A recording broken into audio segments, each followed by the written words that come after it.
আসসালামু আলাইকুম। নমস্কার সবাইকে প্রীতি ও শুভেচ্ছা। আজ এমন একটি সেনসিটিভ জিনিস নিয়ে আপনাদের সামনে হাজির হলাম, তবলিগ।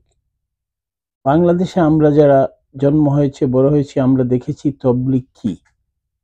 পাড়ার বা মহল্লার বয়স্ক ব্যক্তি, রিটায়ার্ড, উনি ছেলে মেয়ে মানুষ করে শেষ বয়সে কিছু আল্লাহর রাস্তায়, যার যার বিশ্বাস অনুযায়ী আল্লাহর রাস্তায় ইসলাম প্রচারের জন্য ঘর থেকে বাইর হন, বিভিন্ন 3 মাস 6 মাস চিল্লা দেওয়ার জন্য।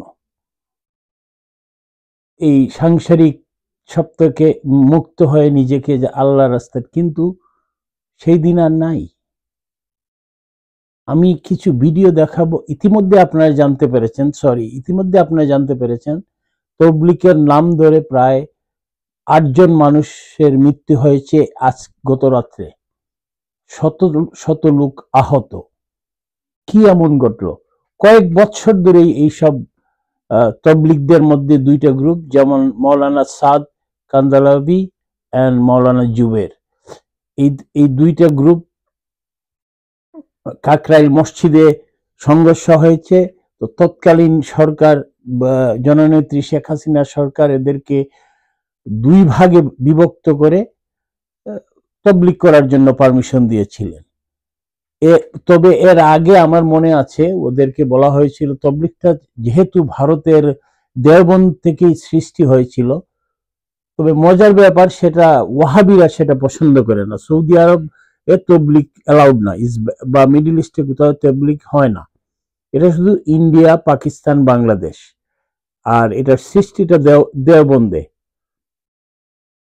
এটা ভিন্ন মতামত থাকতে পারে, তবে সাধারণত ধরে নেওয়া হতো তবলিগ শান্তিপ্রিয় মানুষের তবলিগ।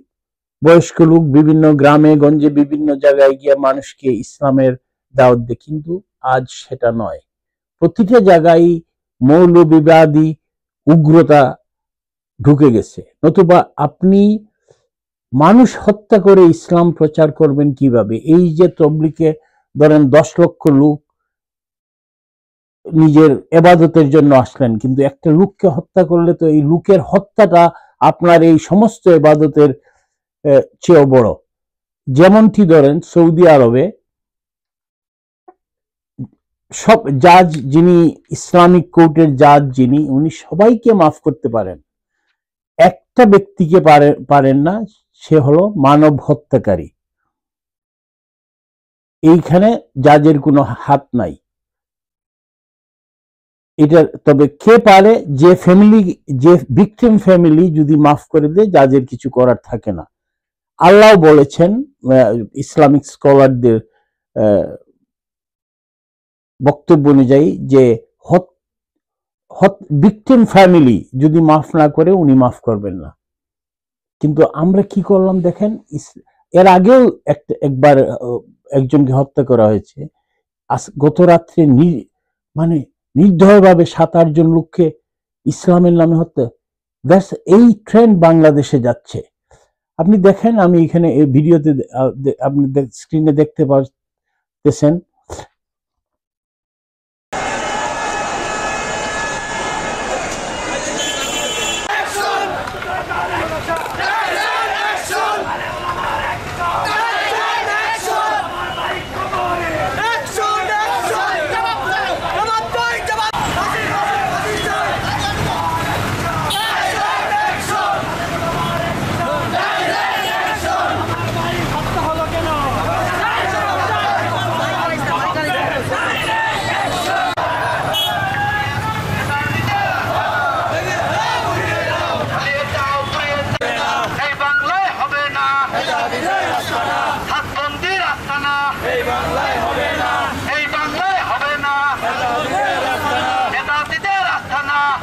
কর্মসূচিটা হলো, আপনারা জানেন 2018 সালের 1 ডিসেম্বর আমাদের এইখান তবলিগের মাঠে কাজরত অবস্থায় অনেক সাথীদেরকে আহত করছিল, প্রায় 5,500 মতো, এবং একজন ভাই শহীদ হয়ে গেছিল। এরপরে তৎকালীন যে সরকার ছিল, সরকার ইন্ডিয়ার পৃষ্ঠপোষকতায় আমাদের মামলাটাকে উপেক্ষা করে বরঞ্চ ওরা উল্টা এইটাকে দামাচাপা দিয়ে আমাদের কাকরাইল এবং টঙ্গী মাঠকে 2 ভাগে বিভক্ত করেছে, যেটা আমরা কখনো কামনা করি না। যাই হোক, ফ্যাসিস্ট সরকার যাওয়ার পরে ওরা ইদানিং আমাদের বর্তমান উপদেষ্টা আমাদেরকে ইজতেমার ব্যাপারে কথা বলছে, মুরব্বীরা মেনে নিয়েছে যে প্রথম ইজতেমা আমাদের হবে এবং এইখানে আগামী 4 ফেব্রুয়ারি পর্যন্ত এই মাঠের সমস্ত কার্যক্রম ওই ওলামা ইকরামের আন্ডারে ছড়াই নাজাবের আন্ডারে ওনারা করবেন। কি ইতিমধ্যে আমরা শুনতে পাচ্ছি ওরা বিভিন্নভাবে অনলাইনে অফলাইনে প্রচার করছে, এরা 20 তারিখ এখানে ঢুকবে, আবার এখানে যারা পাহারা আছে ওদেরকে আবার আক্রমণ করে এরা ওই 2018 সালের সেই একই জানুয়ারির ডিসেম্বরের ঘটনাকে পুনরাবৃত্তি করতে চায়। আমরা সরকারকে আজকে এটা বলে দিতে চাই ওরা যেন এখানে এসে বিশৃঙ্খলা না করতে পারে এবং তারা যে 4 ফেব্রুয়ারির আগে কোনোভাবে যেন মাঠে আসার চেষ্টা না করে। আর যদি সরকারের সত্র ছায় ওরা যদি করেও থাকে আমরা যারা তার প্রতিরোধ করে এখানে প্রধান ধর্ম উপদেষ্টা সহ আরো কয়েকজন ঊর্ধ্বতম প্রশাসনের কর্মকর্তাদের সাথে পরামর্শ হয়েছে। ওনারা বলছে যে আপনারা কাকরাইল ছেড়ে দেন, যেইভাবে আছে এইভাবে চলবে, পূর্বে যেরকম ছিল ওরকমই চলবে। আমাদের ওলামা ইকরাম মুরব্বীরা এইভাবে মেনে নিছে যে এপ্রিলের পরে একটা সমাধান হবে। দেশের এরকম অরাজকতা পরিস্থিতি যেভাবে পূর্বে চলে আসছে এইভাবে চলবে। এই কথার পরিপ্রেক্ষিতে আমরা কাকরাইল ছেড়ে দিয়ে চলে আসছি। এখন আমরা প্রথম ইজতেমা করব, ওরা এখানে ইজতেমা করতে পারবে না, দ্বিতীয় ইজতেমা করবে, জোর করতে পারবে না, এই সিদ্ধান্ত হয়েছে সরকারের সাথে। এখন ওরা প্রশাসনকে যেভাবে কনভিন্স করে ওরা মাঠের ভিতরে ঢুকতেছে, দিনে রাত্রে এরকম আমাদেরকে পাহারার যে সাথীরা থাকে তাদেরকে এরকম ডিস্টার্ব করতেছে, রাত্রে ওরা লাঠিসোঁটা নিয়ে আক্রমণ করতেছে, মাঠের ভিতরে ঢুকতেছে। এই জন্য আমরা প্রতিবাদ জানাই যে প্রশাসন বারবার আমাদেরকে এরকম আশ্বাসিত দিয়া পরে কেন আমাদেরকে ধোঁকা দিতেছে। প্রশাসনের কাছে এটা বিচার চাই। আব্দুল্লাহ মনসুর যে কথাগুলো বলছে, ভাই একটু দাঁড়ান আপনার বক্তব্য নিন, দাঁড়ান। হ্যাঁ ঠিক আছে, আমরা এটার জোরালো প্রতিবাদ চাই যে প্রশাসন বারবার আমাদেরকে এরকম ধোঁকা দিতেছে। আমরা বিগত বছরও এরকম আমরা মাঠ ছেড়ে দিছি, আমরা প্রশাসনের দায়িত্বে আমাদের সমস্ত মালামাল দিয়ে দিছি।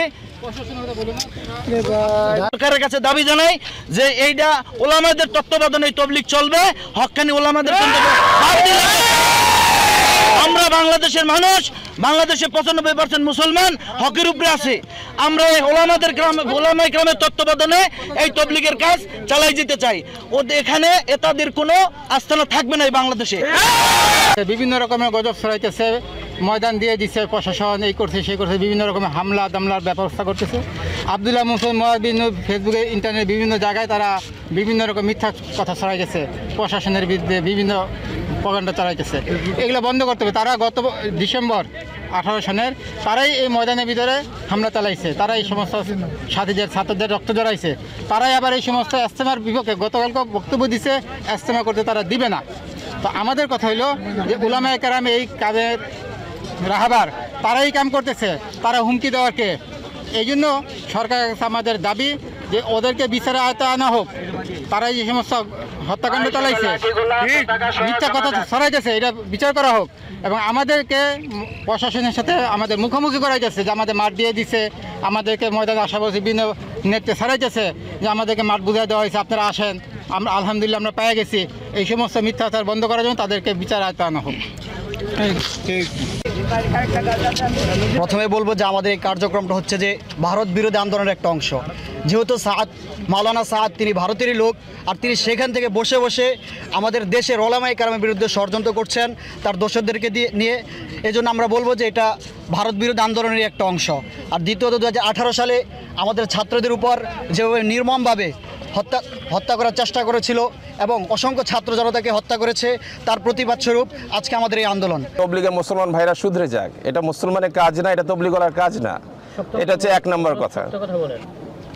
আমরা চাই যে তারা তাদের মতো তাদের এসব আচরণ বদলে ফেলুক, মানুষকে রাস্তার মধ্যে, মানে আমি যদি সঠিক বাংলায় বলতে চাই, হায়নার মতো ঝাঁপিয়ে পড়া আমাদের উপরে, কোনো রকম অপরাধ ছাড়া, কোনো রকম উস্কানি ছাড়া আমরা যদি মাঠে উঁকি মারতাম, মাঠের গেইটে যেতাম বা তাদেরকে কোনো রকম ডিস্টার্বের চেষ্টা করতাম, তাহলেও না হয় এটা মানার একটা চেষ্টা করা যেত। কিন্তু কোনো রকম উস্কানি ছাড়াই আচরণ একদমই অবশ্যই। আপনি তো ছিলেনই তখন রুমের মধ্যে, আমরা তো মজা করে ওখান থেকে বেরিয়ে আসলাম। আমরা জোর করবো, আমরা 5 দিনের জোর করব। আমাদের ওনার কোশ্চেনটা আমি উত্তর দেই, আমরা 5 দিনে জোর করব ইনশাআল্লাহ। 20 তারিখ থেকে 24 তারিখ আমাদের তারিখ আছে, আমরা 5 দিনে জোর করব। সরকার যেরকম করে আমাদেরকে বলেছেন যে আমাদেরকে জোর করতে দেবেন, আমরা সেটার জন্য অপেক্ষা করছি। আমরা পুরো দেশের সব সাথীরা এখন সরকারের দিকে তাকিয়ে আছি। এই ঘটনার পরে সরকার কি করে আমরা দেখতে চাই।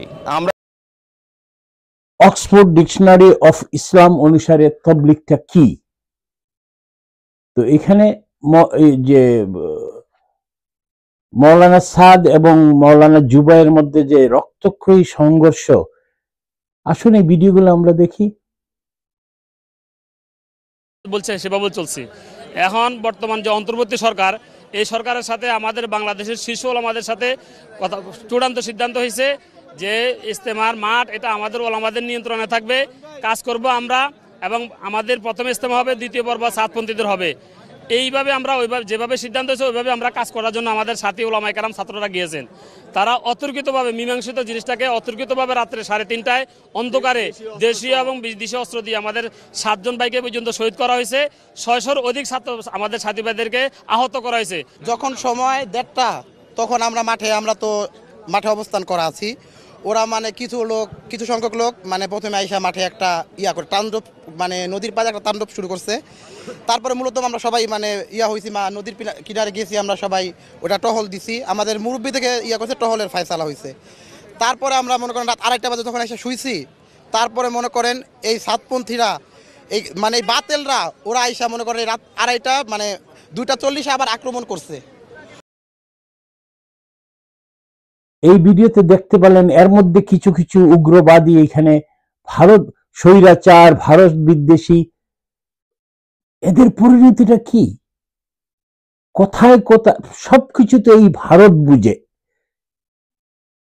ভারত ছাড়া তো এরা চলতে পারবে না, এদের কোনো কিছু, আমাদের কোনো কিছু নাই, পিরিয়ড। এই হুজুররা যেই বলুক, আপনি যদি ইকোনমিক্যালি সব দিক দিয়ে আমরা ভারতের উপর নির্ভরশীল, ভারত থেকে আপনার আনতে হবে, আপনার পয়সা নেই, আপনি অন্য জায়গা থেকে আনতে পারবেন, আপনার সেই সামর্থ্য নেই। অযথা ভারতের সাথে যুদ্ধ করবে, এগুলো লাভ নাই রে ভাই। এর চেয়ে নিজের সংসার দেখেন। আননেসেসারি ওয়াই, আপনি কি জন্য হাতিকে, আপনি একটা ইঁদুরের সাইজ, এন্ড ভারত হাতি।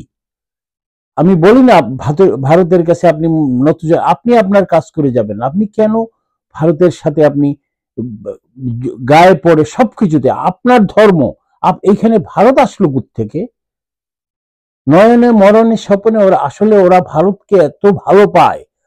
যেমন গতকাল দেখলেন আপনি, একজন বলল যে ভারত ছাড়া আমরা চলবো কিভাবে, কিন্তু ওদের দুটো হাত, একটা হাত থাকে পায়ে, সুযোগ পেলেই ভারতের পায়ে ধরে, আর আরেকটা হাত থাকে সুযোগ পেলে চায় মানুষের মধ্যে বুঝায় ভারত।